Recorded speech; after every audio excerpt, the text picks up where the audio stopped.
Asian American wasn't a commonly used term until the 1960s when a call for unity against systemic oppression was established. But who first coined the term? Who inspired it?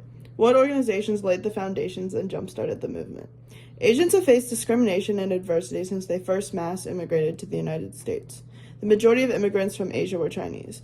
They settled on the west coast of the U.S., primarily in California. They worked primarily as free laborers as well as in the gold mines. But the government, which was white-dominated, did not approve of the idea that Asian immigrants could establish social footing for themselves. In 1852, California passed a foreigners' tax in an attempt to exclude Chinese immigrants from mining due to the perceived job competition. The Chinese Exclusion Act of 1882 banned immigrants from China altogether. Other Asian immigrants received similar treatment. A decline of immigration and political interference occurred during the 1920s. During late World War II, after Pearl Harbor, many Japanese immigrants were put into prison camps because the U.S. were scared that they might be spies.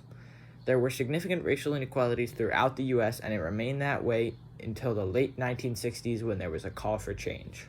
In 1968, students Yuji Ichioka and Emma G. at UC Berkeley formed the Asian American Political Alliance.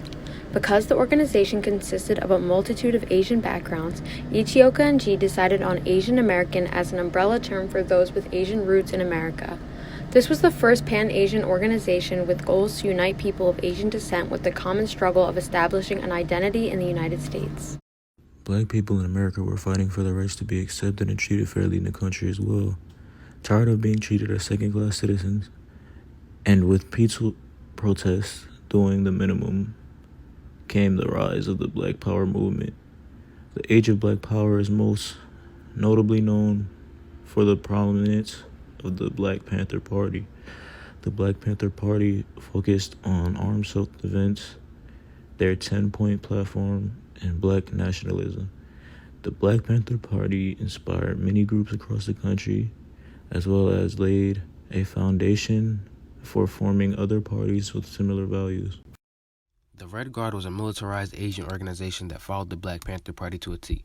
They took up armed self-defense and much like the Black Panther Party, who established medical centers to diagnose sickle cell anemia, the Guard established medical centers to help with the tuberculosis crisis in Chinatown. Both parties also formed breakfast programs to feed their respective communities.